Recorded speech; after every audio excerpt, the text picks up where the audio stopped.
Tá chegando mais um Tamo Junto em Cristo, seu podcast catequético. Inscreva-se no canal, deixe o seu like e ative as notificações. YouTube Paróquia de Aquirás Oficial. Podcast Tamo Junto em Cristo. Apoio Cultural. JG Contabilidade. Sua empresa em boas mãos. 85 3361 2600 ou 987 76 2600. Widen Polo EAD Parque da Prainha. Inscreva-se já. 85 992 81 6640. Barraca do Louro. Praia do Japão. Prainha. Aquirás. 85 988 96 27 93. E Rádio Sol Leste FM 104,9.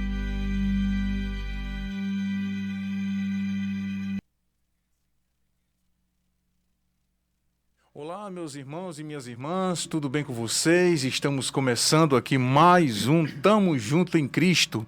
É o seu podcast catequético. Hoje estamos aqui. A você que está no canal do YouTube, sejam bem-vindos e bem-vindas.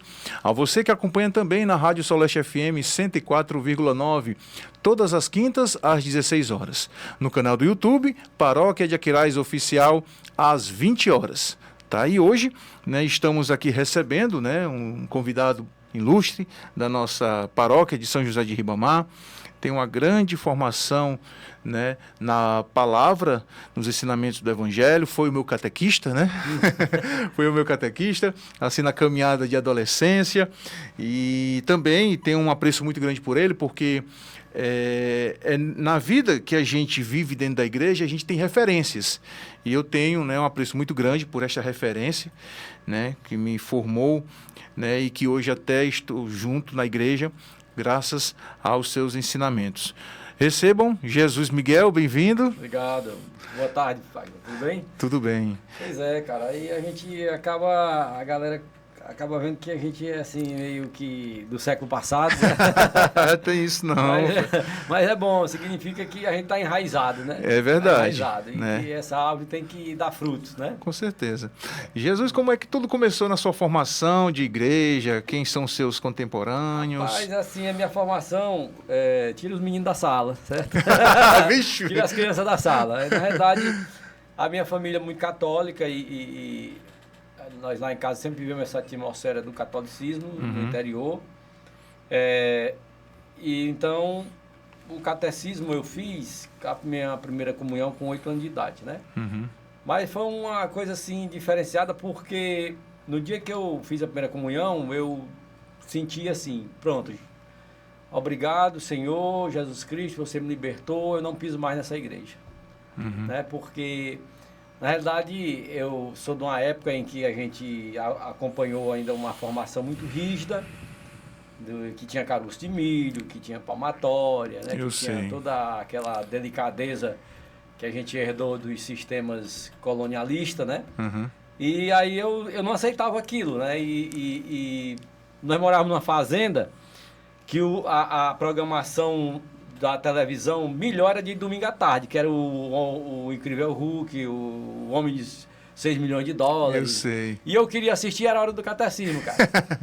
aí tu já imaginou, né? Uma criança, eu fiz a minha primeira comunhão com 8 anos de idade, né? Uma criança que estava encantada com o mundo da televisão também, né? Sei. Bom, aí como minha catequista me tratava muito rigidamente, aí eu confesso a você, eu não tinha assim muita alegria de ir pro catecismo, não. No dia que eu fiz a primeira comunhão, graças a Deus, foi eu e o Antônio, meu irmão, e me libertei. Nessa igreja eu não piso mais, porque também tinha outro histórico. Era um tradicionalismo da época também, né? Era a maneira rígida que ele foi criado. Por exemplo, quando eu chegava da escola, aí eu gostava muito de jogar bola. Aí eu ia jogar bola de meia, né? E aí eu chegava da escola meio-dia e ia jogar bola meio-dia. Aí à noite eu tava doente da garganta, com uma febre danada. Aí minha mãe vinha e dizia assim, olha, eu não te avisei? Aí foi castigo. Aí a imagem que eu tinha de Deus era assim, uma imagem muito negativa, né? Deus castigador, Deus né? castigador, um Deus que não deixava eu assistir televisão de domingo, né? Que me botava caroço de milho no joelho e etc. O que me salvou foi a minha avó, que morava lá em casa, né? E a gente rezava o texto todo dia. Olha só. Por iniciativa da minha avó, a gente rezava o texto todo dia. E o meu pai, ele uma vez, ele mostrou uma imagem diferente de Deus para mim. tava uma chuva muito grande lá em casa, no inverno. E aí era aqueles trovões que balançavam a casa, né? Eu sei. Aí eu corri, pulei no colo dele, eu acho que eu tinha uns 5 anos de idade. Aí ele viu que eu tava com medo, né? Aí tinha um quadro do Pai Eterno lá em casa. Aí ele apontou assim pro quadro e disse assim: você tá vendo ali, meu filho? Eu digo: tô. Pois é, isso que você tá escutando, que tá estremecendo nas paredes, é a voz dele. Aí eu achei legal. Eu digo: poxa, por que eu achei legal? Porque a gente morava no interior, isso era bom quando tinha inverno. Isso. Então, se a voz daquele Deus era uma voz que trazia o trovão, que trazia a chuva, que dava o legume, que os rios enchiam, que tinha peixe, aí eu digo: esse Deus é legal. Então, foi isso que me salvou a minha fé, né? Que fez com que, embora eu tenha me afastado da igreja, né? Mas depois eu voltei na adolescência. Aí foi um outro capítulo da história. Eu tô entendendo. Porque nessa fase dos 8 anos até a adolescência, eu não era muito simpático com nada da igreja, né? Muito pelo contrário. E foi a época que, como eu disse, a gente engrossa o cangote. Né? Verdade. Aí o meu pai, vendo isso, ele foi muito estratégico. Ele lia a Bíblia em voz alta lá em casa. Né? Ele lia em voz alta. Interessante. E aquilo ia assim, né? Como que massificando, penetrando, né? No ouvido, aí descia para o coração. Como diz a própria Bíblia diz, né? O profeta diz que é como uma chuva, né? Isso. Que cai, nada fica mais... A palavra de Deus é como uma chuva que cai, depois que ela vem, nada fica mais do mesmo jeito. Isso. Então, o meu pai usava essa estratégia de ler a Bíblia em voz alta, e aí aquilo foi entrando devagarzinho. Foi consumindo, foi consumindo. Tanto é que na minha adolescência ele viu que não tinha mais domínio. Eu já era um rapazinho, saía e tudo. Ele me levava para a missa, eu ia, mas só para não desobedecê-lo, né? E eu ia também para celebrações na comunidade também para não desobedecê-lo, mas quando eu percebia que ele não estava me vendo, eu pegava a bicicleta e ia para a festa. Né? Aí um dia eu cheguei em casa às 5 horas da manhã, um dia de segunda-feira, e ele ia saindo para trabalhar. Ele trabalhava aqui na granja, né? Aí ele olhou assim para mim, balançou o punho da minha rede e disse assim: rapaz, leia a Bíblia. Aí eu... Negócio de ler Bíblia é coisa para esses velhos aí que viu na igreja, né? Mas só que eu acho que por conta que ele lia em voz alta e aquela palavra dele ficou me perseguindo. Para onde eu ia, rapaz, lê a Bíblia. Eu digo: eu vou ler essa Bíblia, para que tem aí? Aí eu comecei a ler a Bíblia, né? Comecei a achar legal, comecei a fazer que nem um matuto. Comecei pelo começo. Começou pelo começo. Aí eu achava tudo bom, né? Era assim, para finalizar assim, nesse ponto, quando eu cheguei na parte aqui dos reis, né? E etc., que tinha muita guerra, né? Aí eu achei legal, porque eu era um adolescente, eu gostava de brigar, eu gostava de dançar, eu gostava de jogar bola, isso, né? E aí eu disse: esse Deus é bom, que ele manda Davi passar todo mundo a fio de espada, manda matar os inimigos, esse cara é dos meus. Olha né? aí. Aí, depois ele ganhou uma Bíblia, chamada Bíblia Fácil. As irmãs do Aquirá e Josefina deram essa Bíblia a ele. Aí eu olhei assim: Bíblia Fácil? Vamos ver se essa Bíblia é fácil. Aí comecei a ler essa Bíblia Fácil. Quando eu comecei a ler essa Bíblia Fácil, aí eu me deparei com um certo Jesus, que eu já tinha escutado falar dele, logicamente, né, na catequese. Aí esse Jesus dizia assim: se teu amigo, aliás, se te batem na face direita, né, oferece a esquerda e tal. Aí eu fui vendo assim, eu disse: quem é esse Jesus aí? É esse mesmo lá do Antigo Testamento? Mas aí eu fui com aquela confusão, né? Começou a fazer confusão. E as dúvidas, né? As dúvidas, né? Aí eu tinha um caderninho, que meu sonho era ser tratorista. Na Cialne. Eu tava doido para completar 18 anos. Aí eu tinha um caderninho, eu botei um desenho de um trator no caderninho, na capa, né? Aí tudo que eu ficava confuso na Bíblia, eu tinha dúvida, eu anotava no caderninho. Certo. Né? Que era para me tirar dúvida depois, porque aquilo me inquietava, né? Mas eu acho que eu já falei demais, eu não sei se... Não, que isso. O importante é que nós possamos primeiro conhecer o nosso convidado, para poder a gente entrar no tema, né? Então, assim, essas histórias que envolvem, entende? Porque hoje em dia, os jovens, eles estão muito alienados às coisas do mundo, né? E, assim, é uma missão muito grande para os catequistas hoje em dia, ter a formação, levar esse evangelho, esse Cristo para elas. Mas, assim, já está sendo, para alguns já estão sendo absorvidos, já estão entendendo e estão recebendo o chamado. Porque nada de como se apaixonar por Cristo sem conhecer Ele primeiro, né? Então, a gente é que deve dar este testemunho. E o seu testemunho é bem peculiar, né? Agora sim, Jesus Miguel, a questão, assim, já entrando no nosso tema, né? Porque o nosso tema hoje, vamos falar dos ministros extraordinários da palavra. Essas 3 letrinhas, MEP, né? Como você que é o coordenador aqui da nossa paróquia, né? O que é o chamado, o serviço do ministro extraordinário da palavra dentro da igreja, dentro da comunidade? Pronto. Eu não sei se nós temos ainda um tempo. Temos. Então, eu queria, para entender, eu tenho que falar da minha experiência primeiro, né? Claro. Então, eu queria só concluir a minha trajetória, assim, no sentido do que foi a minha volta à igreja. Ah, né? pronto. Então, foi assim, eu com esse caderninho, eu ficava anotando as coisas. Aí eu me deparei com algumas partes do Evangelho, né, que aí me inquietou bastante, né? Tem uma outra coisa também, que quando eu era criança, meu pai participava de um negócio chamado, lá no interior, nós somos do interior de Xeramubim, acho que alguém já percebeu que a gente era ligado ao campo, nós éramos agricultores, né? Por isso que eu acho. Meu pai me apresentou o trovão como sendo a voz de Deus, etc. E o meu sonho de ser tratorista, porque é uma máquina agrícola, né? Que era da época, esse sonho eu tinha, eu não tenho mais hoje. Entendeu? Então, o que acontece? Que o cheiro da terra, né? A terra mexida para o plantio. Bom, mas aí o meu pai lá no interior, ele me levava, ainda criança, para um negócio chamado reunião de foronia. Foronia, eu sei. E eu ficava, o que é aquilo? Aí tinha umas músicas bonitas, e tinha bispo, e tinha padre, e tinha catequista, e tinha freira. E eu dizia, o que é isso? Aí depois eu vim entender, né, que era uma maneira da igreja se organizar para ela estar mais próxima ao povo, né? Aqui nós ainda temos essa experiência em Belo Horizonte, algumas dioceses de Belo Horizonte, né? Isso.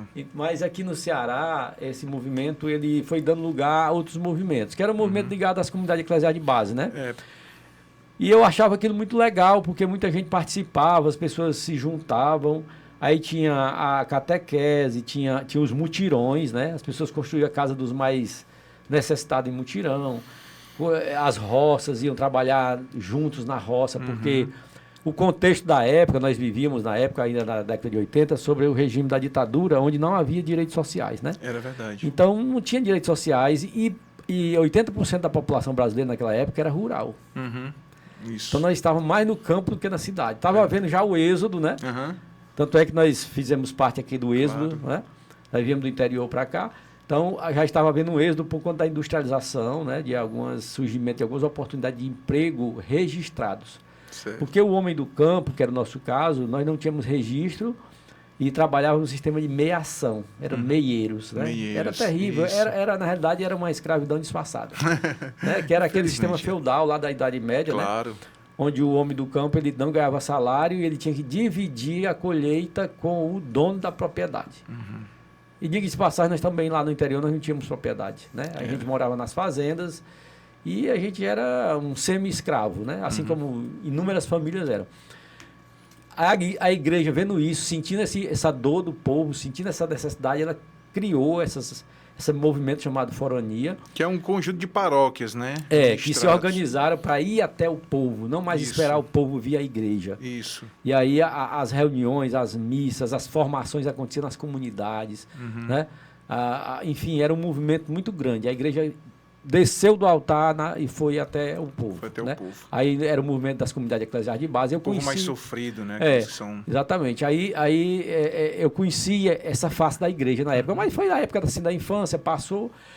Mas aí quando foi na adolescência, que o meu pai, com essa estratégia que ele usou da Bíblia, e eu comecei a ler essa Bíblia fácil, aí teve algumas passagens dessa Bíblia fácil que me inquietou muito, que diz que assim, agora eu tomo uma decisão, eu não tomo. Por exemplo, Mateus 10, 32, 33. Aquele que não se envergonhar de mim, né, ou que se declarar a meu favor diante dos homens, eu me declaro em favor dele diante do meu Pai. E ao contrário, aquele que se envergonhar de mim diante dos homens, né, eu também agirei da mesma forma diante do meu pai. Aí aquilo me inquietou, né? Mateus 10, 32, 33. Eu digo, rapaz, agora eu vai ou não vai? Eu não posso mais ficar em cima do muro, verdade. né? Aí o que acontece? Com licença aqui. Pode ficar à vontade. Eu tô radiador também.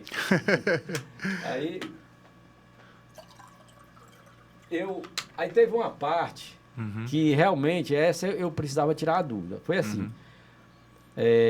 Tá lá lá no capítulo 18, diz assim, ó. Se o teu olho te leva a pecar, arranca, joga fora. É melhor entrar no céu cego de um olho que com dois ser jogado, né? Lá no lugar onde haverá choro e ranger de dentes. Isso. Assim também para a mão e para o pé. Isso. Aí aquilo me deixou muito perturbado. Será que é para arrancar mesmo o olho, né? Pronto, aí eu digo, rapaz, eu tô frito, né? Um adolescente, né? Aí eu peguei, eu digo, não, essa eu não posso deixar passar, não. Aí eu corri e fui pastorar o padre. O padre, que era o vigário daquela época, que todo mundo conhece, que era o Filhinhos.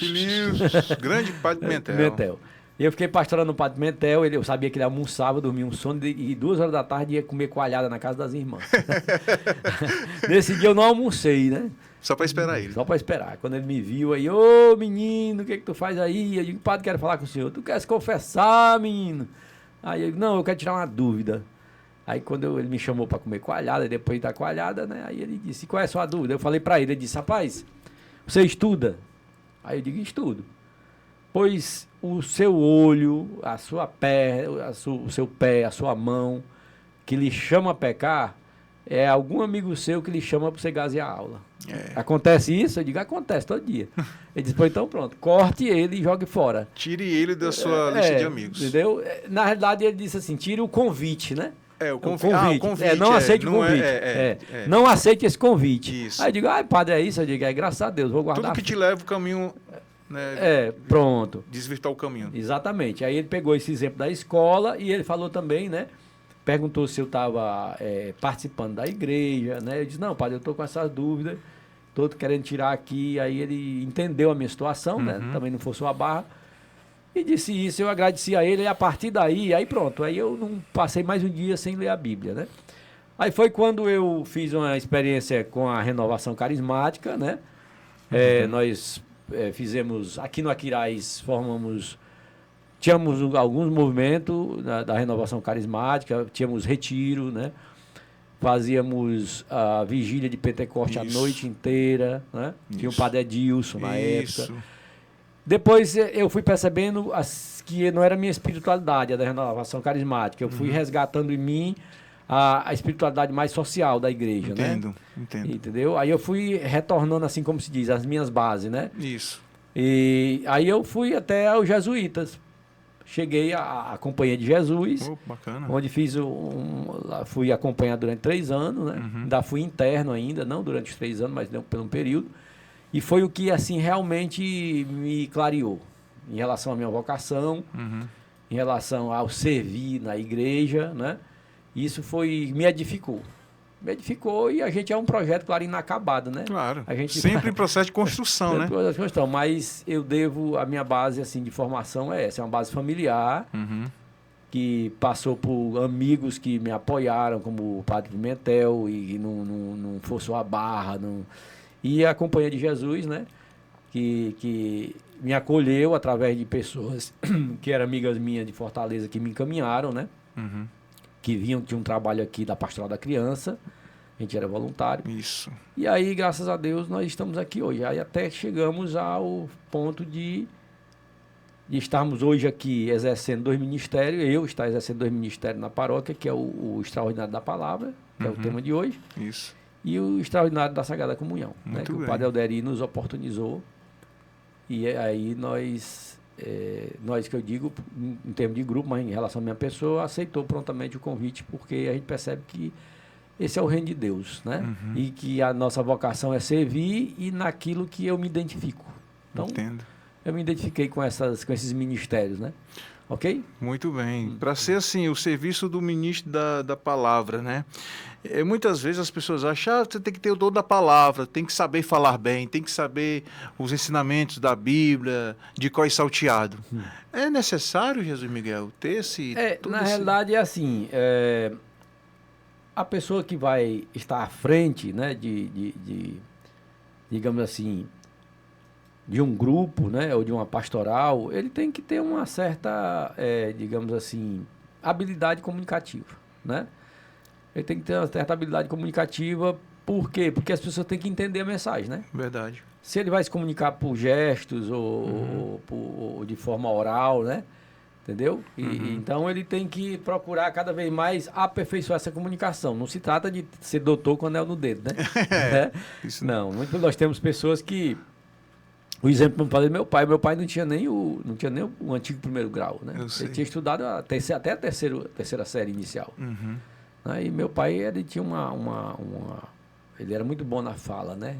Na proclamação, na explicação, porque isso quando a gente se aproxima de Deus e de um modo particular da sua palavra, a gente vai aprendendo, né? Vai, como diz o Matuto, vai pegando o traquejo. Porque é o Espírito Santo que nos orienta, né? O Espírito Santo que vai nos conduzindo. E o norte para tudo isso que é a doutrina da igreja, né? Ninguém pode querer fazer que nem muita gente faz aí. Aí eu pego a Bíblia aqui, a Bíblia diz, né? Pega aqui, a Bíblia diz, aí sai fazendo o que acha que está correto. Não, tem que perguntar na igreja, né? Perguntar no encontro de formação, né? Perguntar ao pároco, e tem que ser conectado com a paróquia. Não pode querer exercer um ministério sem a conexão da paróquia, né? Sem estar junto. Se o pároco disser que não é desse jeito, não é desse jeito. É verdade. Né? Por que o padre não... Não, porque ele é o pároco, ele tem como é que se diz? Ele tem a ordem, ele tem a responsabilidade, ele tem a sabedoria do Espírito Santo para determinar que tem que ser desse jeito. Tem que sempre levar em consideração que tem uma doutrina a ser seguida, né? E que isso a gente não pode fugir, né, José Miguel? E assim, a grande missão é que a gente deva a obediência ao nosso pároco, porque por mais que você seja gabaritado dentro da palavra, né, sabe manusear, mas conduzi-la, melhor dizendo, você tem que ter essa orientação, tem que ter essa referência. E muitos aí que a gente conhece, né, fogem um pouco. Então, assim, para que a gente possa entender melhor a função do ministro da palavra dentro da comunidade, dentro da igreja, porque existe, né, uma grande dificuldade das pessoas compreender a palavra, né, do ministro da palavra, a condução da celebração da palavra, ela não é igual a da Santa Missa, né? E muitos acham que só a Santa Missa é que tem importância. Então, assim, na sua concepção, o que é que essas pessoas devem realmente compreender através do ministro da palavra? Muito bem. Primeiro, eu sempre, aqui lá eu digo, está aqui o nosso amigo do Conjunto Vitória de Prova, nas celebrações que a gente preside nas comunidades, eu faço, não dá muito tempo, né? Mas às vezes eu gosto de falar assim, qual a origem desse ministério, ou dos ministérios, né? Porque às vezes essa desvalorização é porque as pessoas não conhecem a origem, né? Verdade. E também a nossa religião ela é muito simbólica, ela é muito cheia de simbolismo, né? As pessoas, por ver um determinado símbolo, elas valorizam ou não, né? Então vejamos, a origem, por exemplo, desses ministérios leigos, eles foram nos permitidos no Concílio Vaticano II, né? Há uma exortação apostólica, né? Que é sobre as atividades do leigo, onde o Papa ele fez o Paulo VI, né? Que era o Papa que estava no pontificado à época, fez essa exortação para que houvesse o engajamento dos leigos e eles passassem a exercer determinadas atividades, né? Na igreja, para que eles fossem como se fosse um braço do padre. Isso. Né? Dado o quê? Dado aquela parte do evangelho que diz, a messe é grande e poucos são os operários. Então ele não está, o leigo que está exercendo, por exemplo, o ministério extraordinário da palavra, que na exortação apostólica houve a partir daí passou a se exercer o ministério da palavra e da Sagrada Comunhão, né, por exemplo. Mas hoje, como nós estamos falando do Ministério Extraordinário da Palavra, isso. O próprio nome já diz, extraordinário, ministro extraordinário, porque o ministro ordinário é o padre. Claro, Né? Ele que recebe a ordem. Isso. E nós não recebemos a ordem, nós somos extraordinários. Né? Uhum. Então, ele vai agir para animar, na realidade, a função dele é animar as comunidades. Ele não nem se passa pela... Vai substituir o padre negativo, não existe isso, né? Vai fazer o que o povo diz, uma mini missa. Não existe mini missa. Não existe. Existe a missa. Né? Qual é o papel do ministro da palavra? Celebrar a palavra.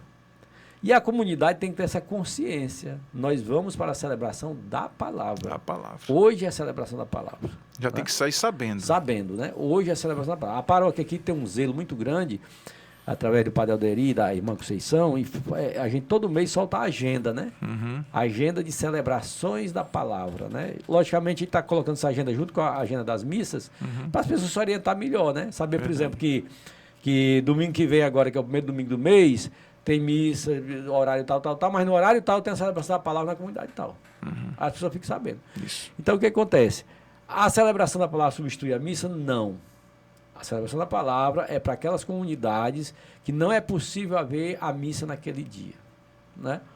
Então, algumas dessas comunidades tem tem capelas, né? Uhum. E aí há uma determinação, né, desde o Papa Francisco, que ele reforçou que as capelas não podem ficar fechadas aos domingos. Né? Então tem que ter uma atividade, né, atividade religiosa. Isso. E por essência, se não tem missa, é a celebração da palavra. Uhum. Não tem celebração da palavra, então reza o terço, né?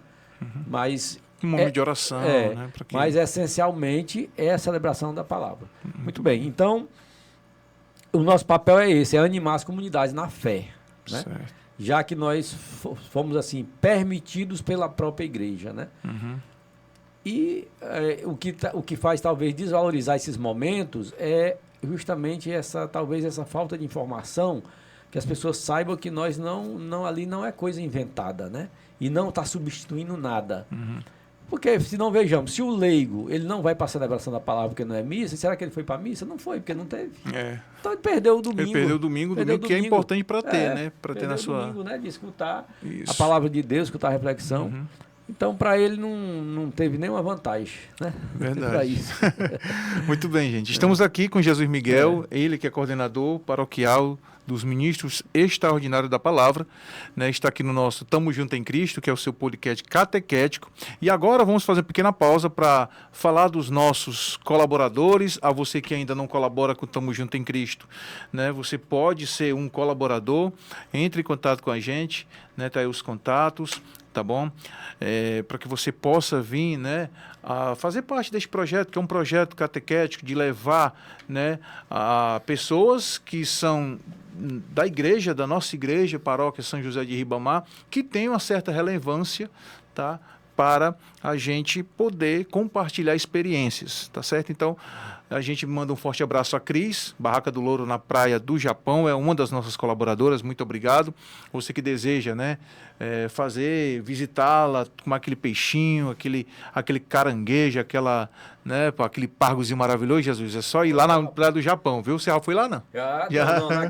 Na barraca não, a Cris eu conheço, que ela Pronto. recentemente foi investida como ministra da Sagrada Comunhão. Isso, muito bem. E ela, né, faz aí um belíssimo trabalho. A Barraca Pé na Areia, muito gostoso lá na Praia do Japão. Pé na areia, Barraca Pé na Areia. Você fica lá na barraca lá bem confortável e ela proporciona tudo isso para nós. Então, eu tenho que ir lá que eu sou com caranguejo. Pois é, tá aí, viu, Cris? Tô conquistando aqui mais um cliente. Pois tá, então tá aí o Instagram na tela, o QR Code para você visitar, as redes sociais, tá bom? Vai lá na Barraca do Louro. Também um abraço aqui o Jorginho da JG Contabilidade, né, que também é seu parceiro de profissão, né, que também está conosco nesse projeto, tá? Então um forte abraço a todos que fazem a JG Contabilidade aqui no centro de Aquiraz, tá certo? Tá aí o contato na tela, as redes sociais, para que você possa, né, fazer, né, o seu imposto de renda, declarar também, né, o seu MEI, enfim, todo o serviço contábil você pode contar com a JG Contabilidade. E também agradecer ao Aiden Graduação EAD, né, a sua faculdade de ensino, a educação à distância, aqui na Rádio Sol Leste, né, aqui no Hub, né, da Rádio Sol Leste, você pode contar com os serviços de graduação à distância da Widen. Tá? São mais de 20 cursos de graduação, pós-graduação. Você que deseja fazer sua matrícula, é só entrar em contato aí na tela, tá aí os contatos. Você pode falar aí com a Luísa, tá bom? E é isso. Esse é o projeto que, né, encabeçado aqui pela PASCOM. No mais, também agradecer a confiança do Padre Alderi, da irmã Conceição, a todos que fazem parte aí do Conselho Econômico, de dar este incentivo para nós levarmos esse projeto, né, para todos aqueles que necessitam, né? E também agradecer a Rádio Sol Leste pelo espaço também, né? Saiba que é de todas as quintas, 20 horas, no canal da Paróquia de Aquiraz Oficial no YouTube. E aqui é às 16 horas, tá? Bem, Jesus Miguel, partindo agora do serviço, né, como você já ao longo, né, da sua caminhada, né, da sua caminhada cristã, sempre tem, né, esse apreço pelo esse dom, né, que o Espírito Santo nos concede de proclamar a palavra, né? Então, desde quando tempo por gente que você, né, tem essa prática, tem esse carinho, tem esse zelo. E é como você falou, né? Temos que usar as boas palavras de entendimento. Né? E assim, muitos acham que, poxa, o ministro da palavra não é valorizado porque ele não se valoriza, ele não se recicla, ele não vai buscar conhecimento. Isso é verdade, Jesus? Ou é apenas... Na realidade, é assim, nós fizemos a Arquidiocese proporcionou um curso de formação, né? Uhum.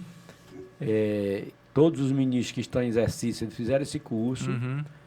Porém, nós sabemos que toda, digamos assim, todo ofício, né, ou toda ação pastoral, ela tem que estar em constante, a gente usa esse termo reciclagem, né, no sentido de renovar, né? Isso, aprimorar também. Né? E a vida é um constante aprendizado. Então, eu acredito assim que o que foi orientado para cada ministro, hoje nós temos 10 ministros aqui na nossa área, né? Uhum. Só nessa área aqui, tem a área lá do Padre Paulo, que tem outros que também fizeram o curso na mesma época que a gente, ou em épocas posteriores. Eles receberam a mesma formação e creio que eles estão exercendo da mesma forma. Uhum. Por exemplo, quando o ministro ele sabe que ele tem o compromisso de celebrar numa comunidade a palavra, ele tem que se preparar. Né? Tem que se preparar, ele tem que se fazer o seu momento orante pessoal, uhum, né, em sua casa, ou enfim, em um local que ele possa fazer isso. E, via de regra, todos estamos sobre aviso, que, por exemplo, aos domingos, que principalmente aos finais de semana, que tem celebrações da palavra, embora aqui na paróquia nós temos na quarta-feira, na quarta nós temos na sexta, né? E isso independente de ser festa ou não, né? Isso. Mas é a rotina. Quarta-feira é Tabajara, né? Sexta-feira é Vitória, é Japão, Alto Alegre, né? Então são comunidades que nós temos semanalmente, né? E aos sábados nós temos também Chácara da Prainha, por exemplo, e aos domingos Santa Rita de Cássia Riviera e Nossa Senhora Aparecida, que é o novo Aquiraz, né? Aí tem o Piau também aos sábados e a Prainha aos sábados, né? Então, cada ministro tem que estar preparado para esses dias, porque pode ser que ocorra alguma eventualidade com aquele ministro que estava escalado, né? E ele precisa de um socorro. Verdade. Como, por exemplo, domingo agora, nós tivemos a pessoa que ia presidir a celebração no Riviera, adoeceu da garganta, né? Isso. E imediatamente eu liguei, como coordenador, liguei para um ministro, não foi nem preciso ligar para dois. Aliás, liguei para dois. Liguei primeiro para um, mas ele já estava numa escala em outra comunidade. Realmente ele não podia. E o outro ia servir à noite na paróquia como ministro extraordinário da Sagrada Comunhão, só para você ter ideia. Mas prontamente ele atendeu, aí ele ligou para o coordenador da Sagrada Comunhão, né, que é o Maninho, gente boa demais que sempre nos apoia. E o Maninho entendeu a situação, né, substituiu o serviço dele à noite e para que ele ficasse totalmente livre para presidir a celebração lá na Santa Rita, no Riviera, às 5 da tarde, domingo. Certo. Então, eu acredito assim que os ministros estão levando a sério esse ministério, né? Estão levando a sério. A questão da valorização, É como eu digo, eu acho que o que está faltando um pouco é formação. Eu sei. Porque assim... Formação para as pessoas. Para as pessoas. Para os paroquianos. A partir dos coordenadores das comunidades e que isso seja repassado para as comunidades. Isso. Por exemplo, em toda comunidade que eu ando, que meu amigo é testemunha, eu sugiro, isso não é de hoje, desde quando a paróquia ainda não tinha feito essa organização, que éramos todos juntos e misturados, como de outro, da BR ao mar, né? Da BR ao mar do Eusébio ao Jacundá. Isso. Não é o camarada? É o camarada, Eusébio camarada. Então, nós... Antes dessa organização, eu também presidia a celebração nas comunidades Lagoa de Telha, etc. E eu dizia, pessoal, vamos formar um circo bíblico aqui semanalmente. E a única sementezinha, graças a Deus, que pegou foi no Conjunto Vitória. Olha aí. Né? Então nós temos lá de 15 em 15 dias o circo bíblico. E como é bom, porque a gente trata de temas a partir da Bíblia Sagrada. Temas do cotidiano, né? Isso. Mas à luz do Evangelho, à luz das Escrituras, né? Então... Como isso é bom. Aí o que é que acontece? Se estivessem todas as comunidades, como as pessoas iriam entender melhor o que é a igreja, a doutrina da nossa igreja? Tem coisas que as pessoas não sabem por desconhecimento. Né? Por desconhecimento. E às vezes são enganadas por outros que chegam e dizem que nós estamos fazendo errado. Né? A igreja de vocês não está fazendo certo. Por isso, quer dizer, e as pessoas se deixam levar por quê? Por falta de conhecimento. Falta de conhecimento. Então, eu bato nessa tecla, como eu antigamente dizia, né? Da datilografia, coisa assim, mais, né? Eu achei... Bate na tecla. Não é para bater essa tecla, não. Eu sempre... Como é que é? Passa adiante, né? Pronto. Mas que as comunidades têm que ter circo bíblico. Por quê? Porque muita gente não vem para a paróquia durante a semana, não tem como vir, né? Então, à noite é o horário mais adequado de você fazer um circo bíblico na comunidade. É verdade. Né? Uma vez na semana. Aquelas famílias que moram lá. Os coordenadores, não, esses vêm para reunião na paróquia, no fim de semana, né? Quando Isso. o pároco chega.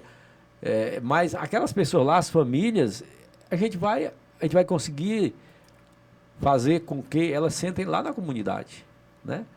Então, essa minha proposta, ela sempre eu falo, onde eu vou, eu falo. Recentemente eu estive no Piau e falei isso lá na celebração, propus mais uma vez, mas não pegou ainda na Aquiraz, com exceção do Conjunto Vitória, graças a Deus. Né? Na questão, eu creio que deve ser mais o comprometimento, né?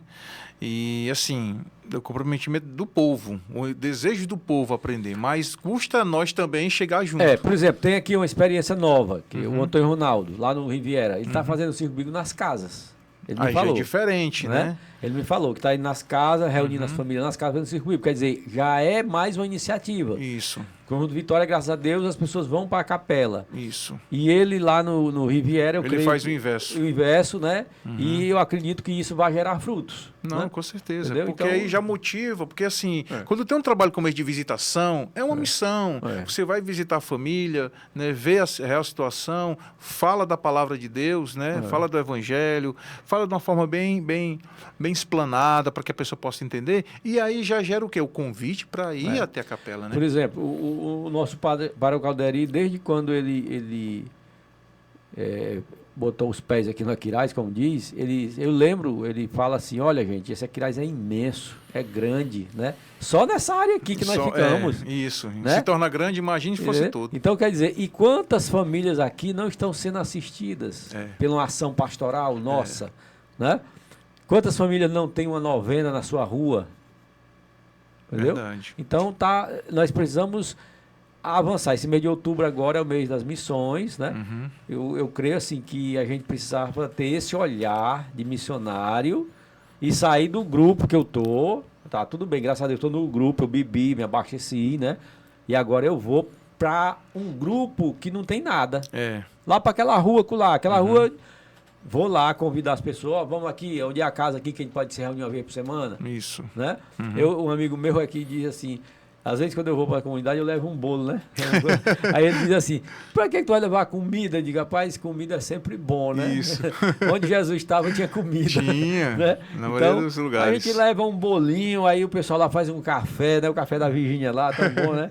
Entendeu? Aí a gente, né? Tem aquele momento de partilha. Isso. Né? Né? Bom, Então, é assim. A proposta é essa, né? Então, assim, não custa nada, né? A questão do círculo bíblico, eu já absorvi essa ideia que não é de hoje, né, José Miguel?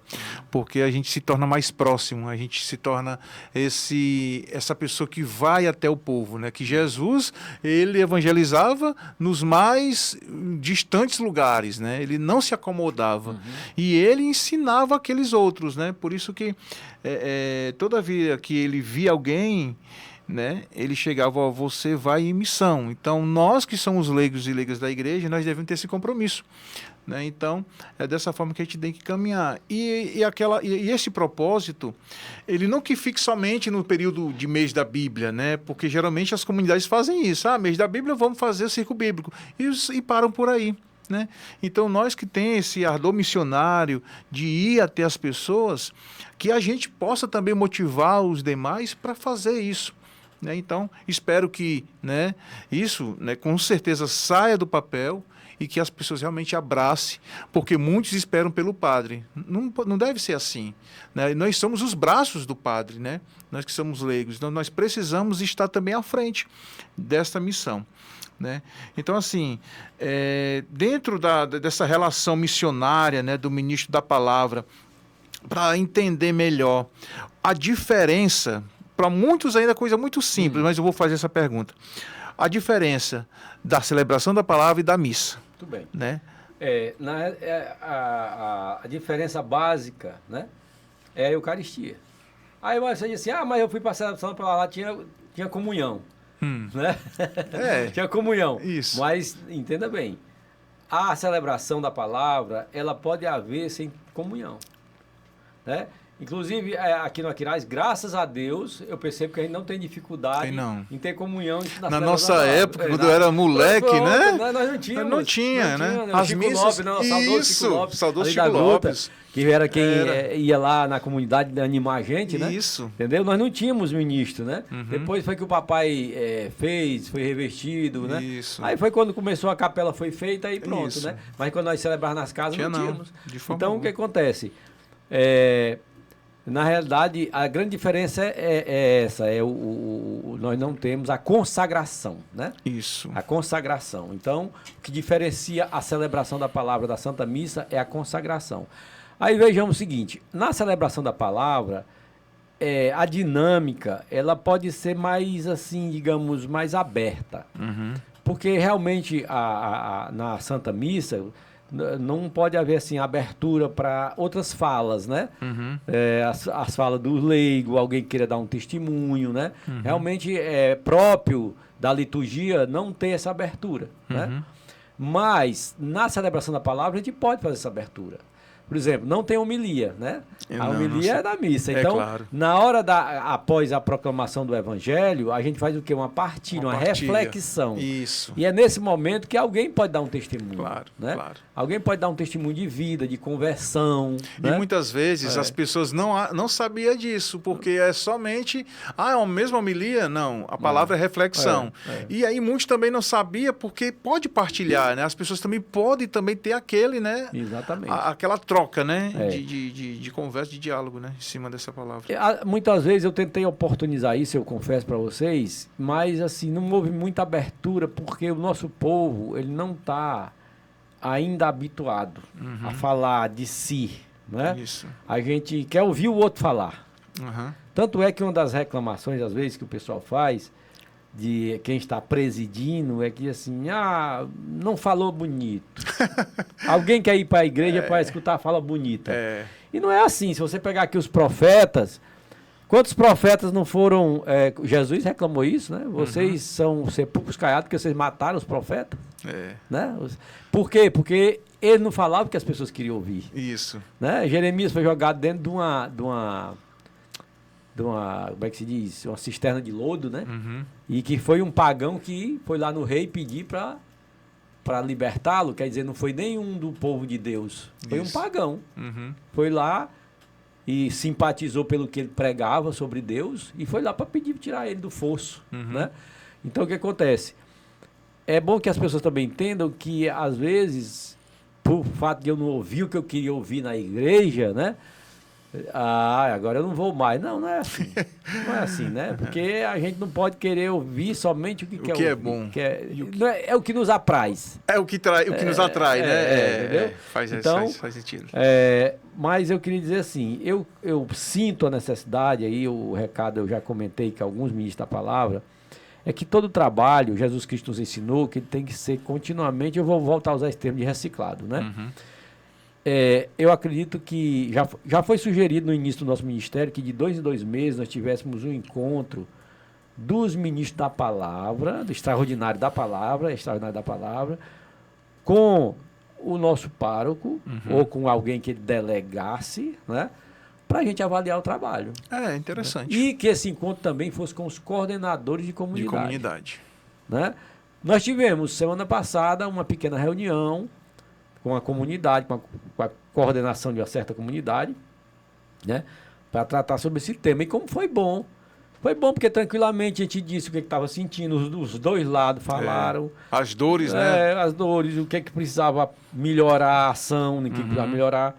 Então eu acho que esse encontro, ele tinha que acontecer pelo menos bimestralmente, sabe? Porque é um trabalho muito bom da celebração da palavra. Não é porque eu esteja ministro da palavra, que inclusive desse ministério o pároco pode me destituir. Né? Da forma que... Isso aqui não é vitalício. Claro, né? que não. Entendeu? Então, mas é assim, a alegria de servir e é compreendido até hoje pela igreja, esse ministério, e tem sido acolhido. Uma outra coisa que eu quero aí dar aqui abrindo a oportunidade para falar é assim, o ministro da Extraordinária da Palavra, ele tem que estar antenado com a realidade, com o que a igreja chama sinais dos tempos. Saber interpretar os sinais dos tempos para falar para as pessoas o que é que está acontecendo. Por exemplo, ontem nós tivemos, né, um grande momento na nossa igreja, onde o Papa Bento XIV, né, Leão. Desculpa. Leão XIV nos fez memória da Laudato Si. Foi. Fez 10 anos. Foi. Né? Entendeu? Então, quer dizer, e o que é a Laudato Si? Muita gente não sabe o que é. Falta de formação. A Laudato Si nada mais é do que a nossa sobrevivência nesse mundo. Isso. Né? Foi toda a atenção do pontificado, né? Do nosso Papa Francisco. Ele dedicou todo o seu pontificado a Laudato Si. Né? O cuidado, né, da casa comum. Da casa comum. Então, o que é isso? O que é que eu posso fazer para isso? Né? Então, o que a gente tem que pegar essas realidades e levar para o nosso povo. Isso tem que ter uma força desde da paróquia, né? da matriz para as comunidades. Porque aí nós vamos ter um mundo realmente enxergado pelos olhos de Deus. Eu vou enxergar o mundo com os olhos de Deus, não com os meus olhos mais. Para mim enxergar o mundo com os olhos de Deus, eu tenho que saber o que Deus quer. O que Deus quer? Verdade. Né? Porque assim, uma coisa é eu estar na igreja, eu estou aqui exercendo um papel na igreja porque eu quero deixar transparecer que eu sou uma pessoa legal, que eu quero ser bem visto, né? Ou que eu tenho medo de certas coisas que de me falaram. E outra coisa é eu ser sincero mesmo. Não, eu estou na igreja porque eu gosto. Porque eu gosto, o evangelho me encantou, Jesus Cristo, né? Me conquistou, me ensinou a ver o mundo de uma forma diferente. Isso. E eu vou exercer esse olhar nesse mundo. Mas para mim aprender isso, eu tenho que ter formação. E essa formação tem que ser contínua. Verdade. E engraçado que você falou aí da Laudato Si, que já pode ser um próximo tema, né? Que a gente possa conversar, porque, como você falou, né? Ontem completou 10 anos da Laudato Si, e que foi a carta, né? Uma carta que o Papa Francisco nos deixou, que é algo preocupante, né, dos tempos.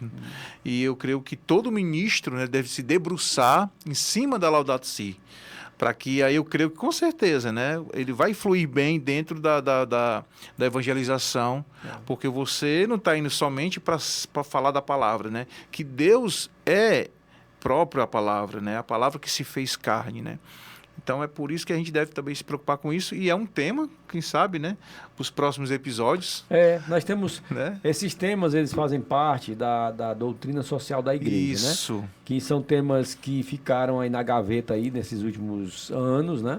Porque eles foram rotulados aí por outras nomenclaturas, mas eu percebo que se a igreja nunca tivesse feito o que Deus quer que seja feito no mundo, nós iríamos em situações piores do que nós estamos vivendo hoje. Verdade. Foi a coragem da igreja, através de um modo particular, de todos os concílios, mas de modo particular do Concílio Vaticano II, que dedicou, já vinha desde João 23, né? Desde do Papa João 23, que lançou a Rerum Novarum, né? Que é uma carta da doutrina social da igreja.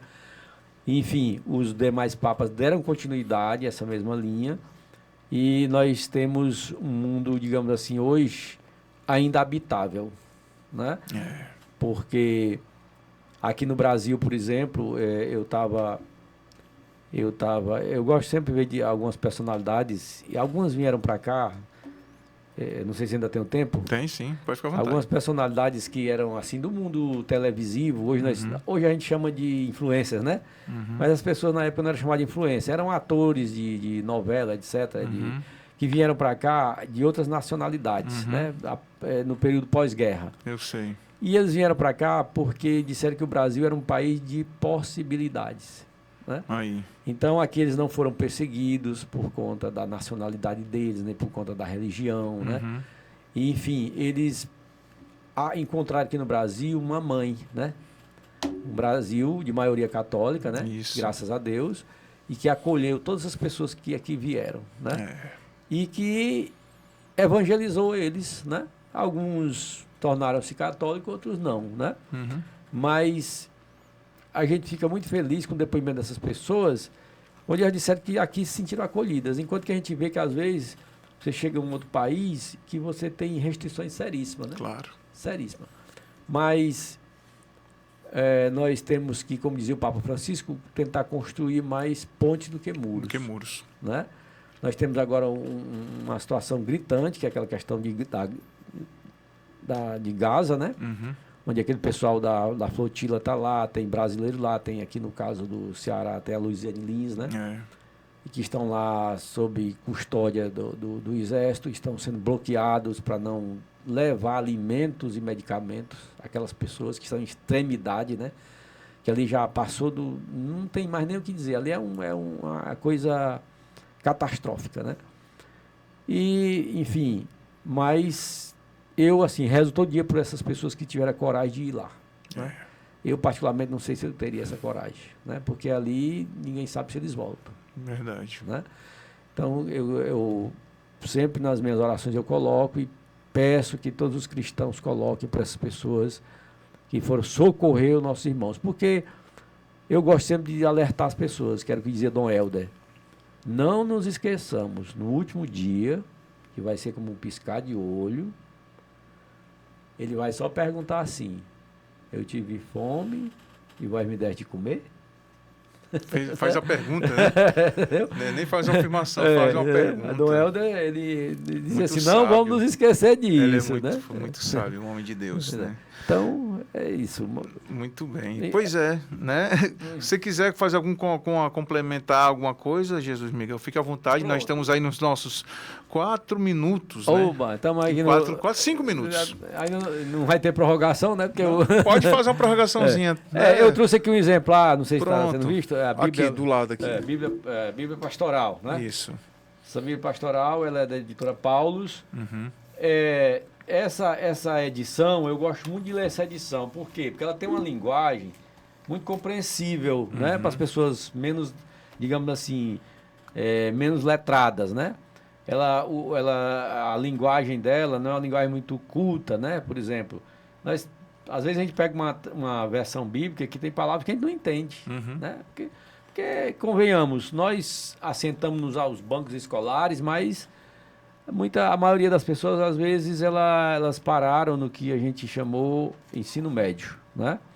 Não avançaram. E há uma diferença muito grande de alguém que senta num banco da universidade para quem não senta, né? Em termos de conhecimento literário, né? Onde a pessoa adquire mais habilidade com a língua, né? Então, o que acontece? A igreja, vendo isso, ela há muito tempo lançou essa edição assim de uma língua mais simplificada, né? Inclusive aqui no rodapé também tem os comentários, tem as conexões com livros. Por exemplo, a passagem aqui do Evangelho de Mateus está conectado lá com o livro do Eclesiástico, né? Com o livro do Levítico, etc.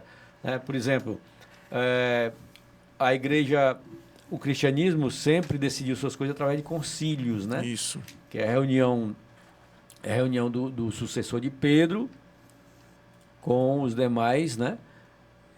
Membros para que decidam-se temas de relevância da igreja. E o primeiro concílio, Pedro estava lá. Foi o concílio de Jerusalém. Né? E o tema desse concílio, está lá no Atos dos Apóstolos, né? Ele foi a questão da entrada dos gentios, né? No cristianismo, se eles teriam que ser circuncidados. Por quê? Porque Pedro ficou para evangelizar os judeus.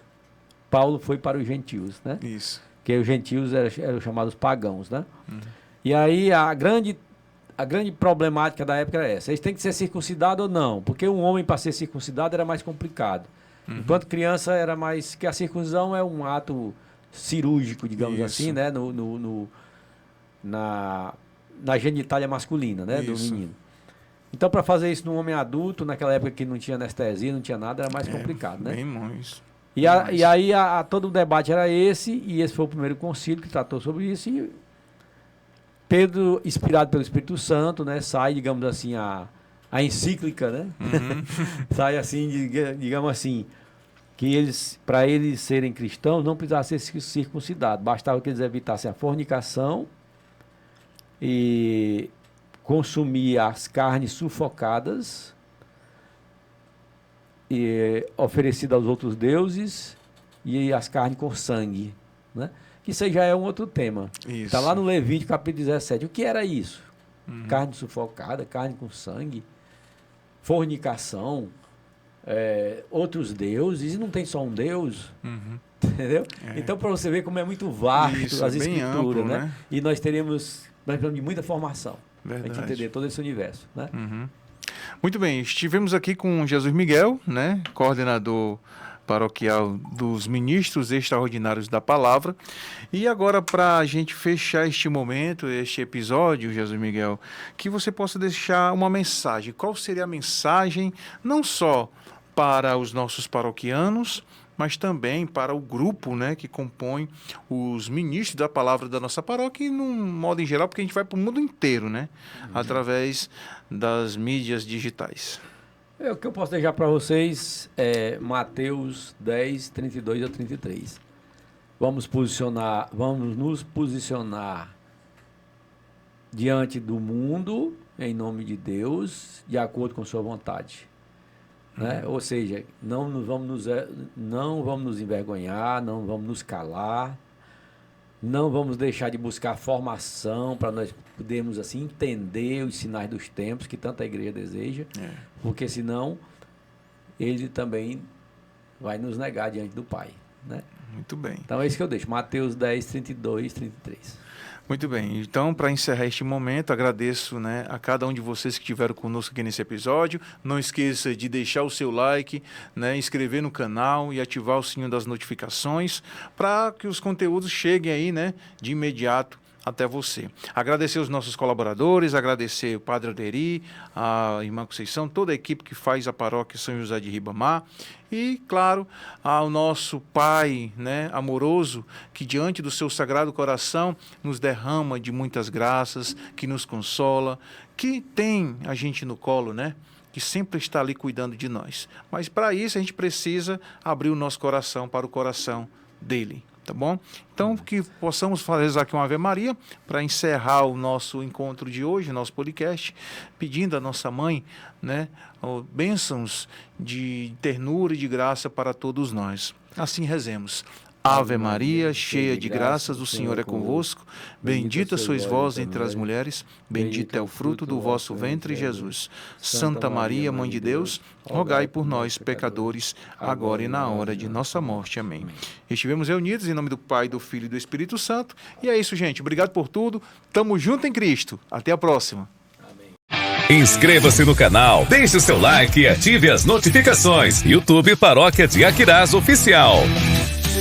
Você acompanhou o podcast Tamo Junto em Cristo. Apoio Cultural. JG Contabilidade. Sua empresa em boas mãos. 85 3361 2600 ou 987 76 2600. Widen Polo EAD Parque da Prainha. Inscreva-se já. 85 992 81 6640.